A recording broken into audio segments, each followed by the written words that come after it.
Section 1, number 8.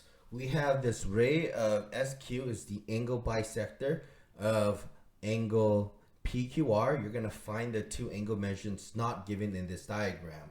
Well, since it says here it is a bisector, angle bisector, okay, this ray right here of QS is this ray of QS. The fact that it creates a bisector, it creates this angle, is going to be congruent to this angle. Therefore, this is also 80 degrees. So we can write angle SQR is equal to 80 degrees.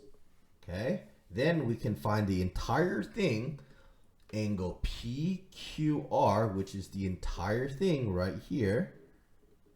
Okay, that is 80 plus 80. So that is 80 plus 80, which is equal to 160 degrees.